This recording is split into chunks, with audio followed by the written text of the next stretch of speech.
Hello and good morning. And this video is dedicated to Stephen Hawking and all the other learned men of this world.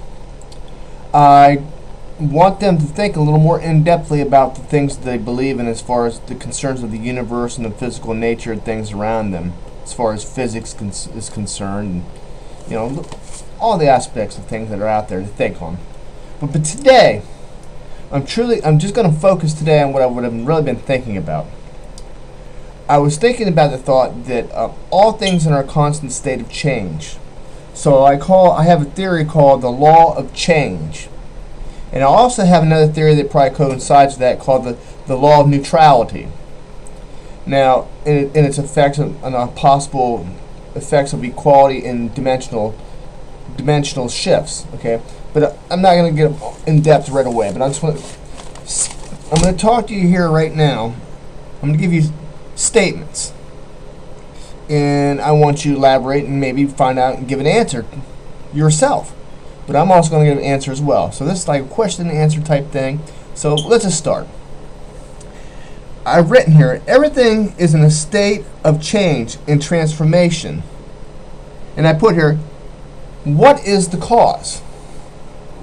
What is the cause? And that's something to think on. The physical laws of nature, time, and space can and will be altered as the nature of things go through change. Does this happen? I believe it does. What do you believe? Science and the understanding of things will adapt and evolve. Is this true? Well, obviously, I believe it's true. Do you believe it's true? If this fundamental concept of change exists, then the very nature of change will transform.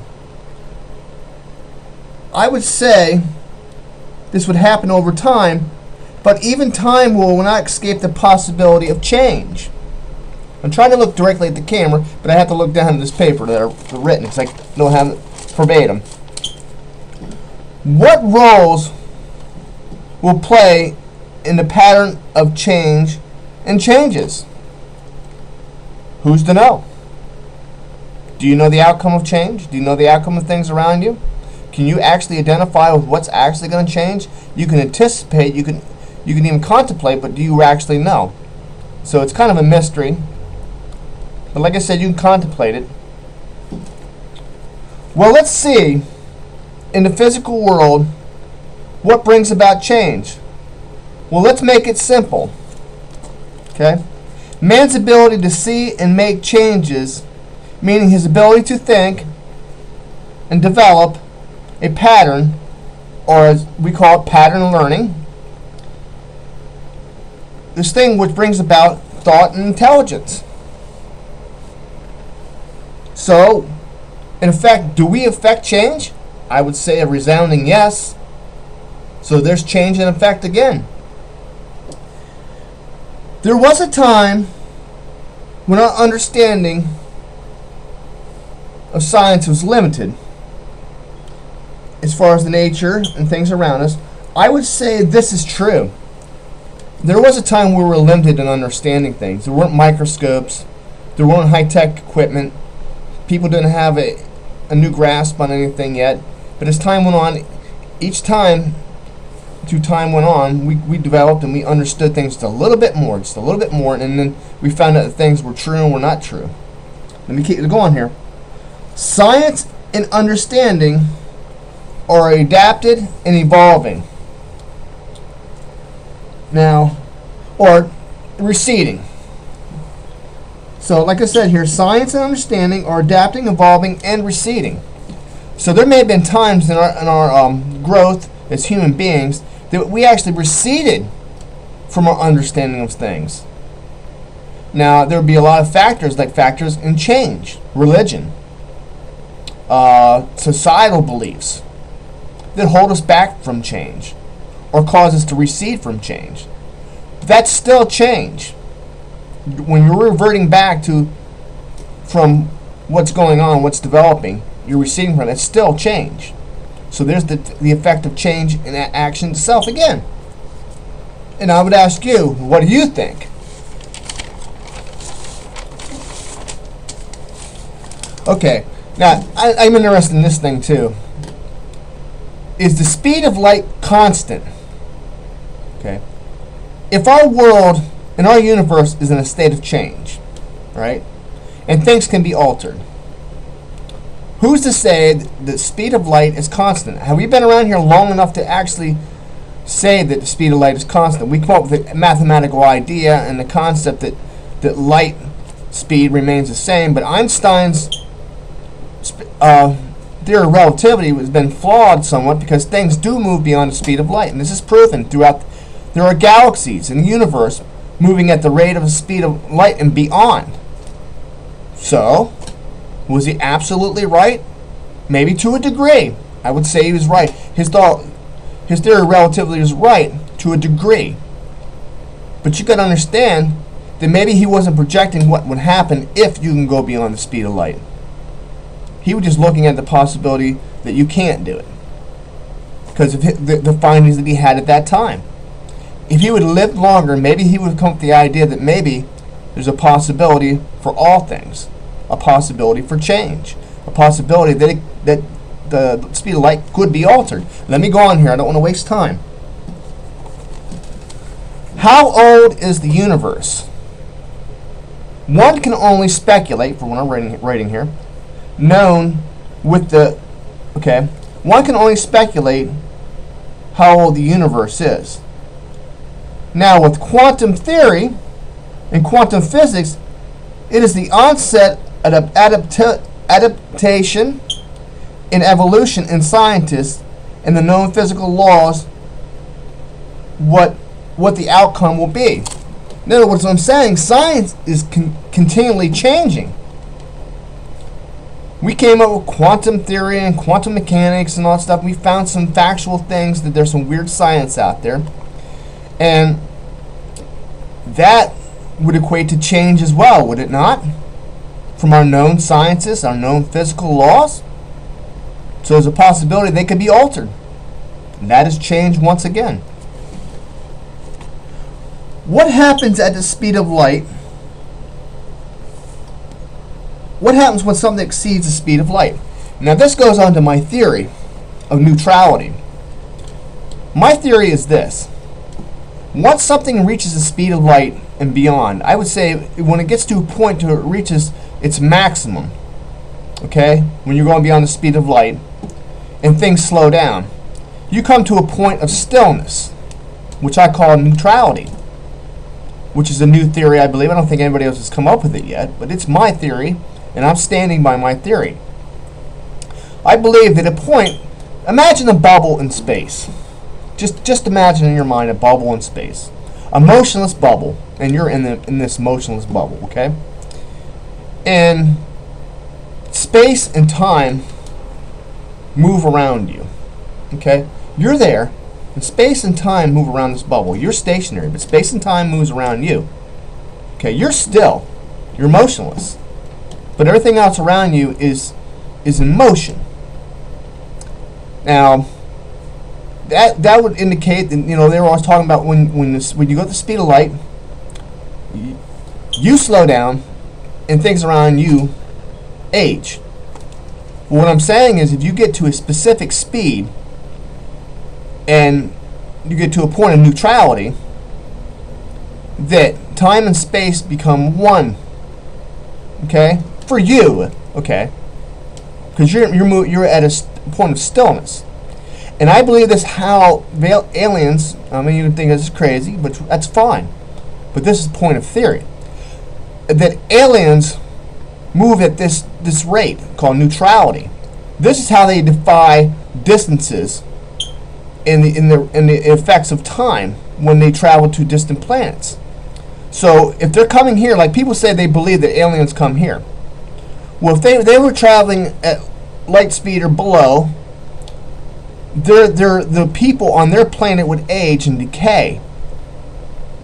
But in order for them to visit our planet and go back to the planet they live on, they have to defy this effect that is caused by the speed of light, or below the speed of light. So what I'm suggesting is there is a point of neutrality which they're not actually traveling through time. Time and space is causing them. Wait, they're not traveling through space and time, but space and time is traveling around them. Just like the expansion of the universe. If you were able to go at the rate of the speed of the expansion of the universe, what it is that the expansion of the universe draws planets to move and galaxies to move. Okay, so it's another type of substance out there other than light that travels. I believe that the speed of the universe travels at a much higher rate than the speed of light. Light is always trying to catch up with it, of course.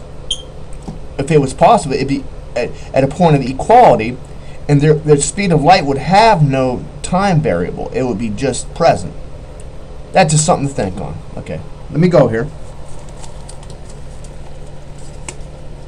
Is light faster than the expansion of space? I would say that space is faster than the speed of light. The expansion of the space is faster than the speed of light. Let me go on here. Science can only speculate the speed of our known universe, because I don't believe any of us were around to expect an actual expansion rate of the universe. What do you think? Can we actually calculate the rate and speed of the universe? We weren't there at the very beginning.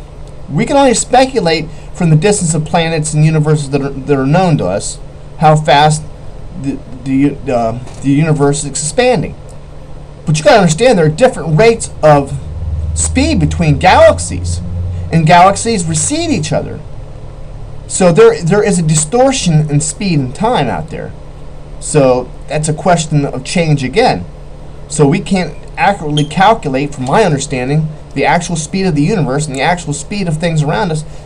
So let me go on here. I don't want to get too in depth. I'm going to keep going here. Okay. In our known scientists, I would suggest we focus on 4 main principles. Okay, these principles do apply to our physical surroundings, so we can see if their change is actually in effect, if change is altering the state of things around us. So I would suggest that you work on these principles of catalyst, okay, or catalysis. I ain't pronouncing it right, but it has to do with the positive and negative effects of a catalyst. So look up the word catalyst and look up its predecessors, the words that are associated with catalysts. And I would suggest that you look at the concept of deceleration and acceleration, what effects it has. And I would suggest you look at the word change and what change means. And like I said in my theory of neutrality, that in itself may equal the understanding of dimensional space and time. Now, what I'm saying is that if we get to that point of neutrality, at a point of stillness, where we move at such a rate that we get to the point where time literally slows down or comes to an abrupt stop, if we can get to that speed or that maximum, which I think does happen, then we can see that maybe these people are not traveling through just space and time. They're traveling dimensionally in a separate understanding or separate reality of what we're accepting now. And you got to understand, things do evolve and adapt. I would not suggest believing in the concept of evolution as opposed to what Darwin was saying. I see evolution in a different way. I see that each individual species has its individuality. In other words, we're not connected wholly with each and every species on the planet Earth. What I believe is that each species adapts to change. So each species and each thing that we have around us does adapt. I mean, what makes us unique is the difference between our species and different species of plants around us. We have some common characteristics, but we're not the same. And I have yet to hear anybody use genetics to prove the existence of true evolution. I believe that they can mix species now, mix DNA, and make a new species, possibly, but to alter the existence of a species that's been known, I don't believe that's possible. I mean, that's my understanding. I believe in change, but I also believe that we started out complete, and out of this completeness came change. And I mean, that you might find that hard to believe and understand, that, you know, completeness is something that is void of correction, void of change. Okay? And change is anything that is a void. Change is the absence of completeness, because something that's complete does not change. So we got two interacting forces out there. You got a force of completeness, and you have a force of change, which are two individually different things. But now, what about the possibility of them merging? I think they repel one another. I mean, I don't know. I'm only speculating. And I was thinking, okay, I'm going to go back to a great scientist out there, Stephen Hawking. I don't know if he's a scientist, but he's a great thinker. I want him to think on this idea of change. Is everything that we believe about the universe absolutely true? The Big Bang. How could something of such small magnitude release such great energy? Okay? And how is it, if Einstein's theory is right, if things speed up, time slows down? So when you get to a certain point, things change. I mean, there's a lot to think on here. You could go through a multitude of ideas and concepts. But my main goal here is to make you understand that what I believe and my theory is that things always change and adapt. Even science, thinking, everything changes and adapts and evolves to a much greater rate. And when I say evolve, I'm talking about adaptation. And neutrality. What if my theory is right about moving at such a speed, and about the idea that when you get to a point of neutrality, you're just like a bubble in space, and space and time moves around you. You are motionless, but space and time moves around you. What if my theory is right? There's some thoughts for you learned man of the world and you great scientist. I only asked, understand, these are theories, but I want you to expand upon what I've been saying. And remember, this is my theory. Let me have the privilege of having this theory, okay? Let me have the privilege of my theory of change. Let me have my privilege of the theory of neutrality and the possibility of equality to dimensional changes, okay? Let me have that theory, okay? And let us think deeply on these things. Contemplate on change. And contemplate on the possibility of neutrality. And about the concept of completeness and the concept of change. Are they interchangeable? These are things I would really want you to think on. And, you know, get a chance, do a video, and debate me if you want. Tell me I'm right, tell me I'm wrong. It doesn't matter. I want to hear input. Thank you, and peace out. And keep searching and researching. The mind is a wonderful thing to use. So use it. See you later.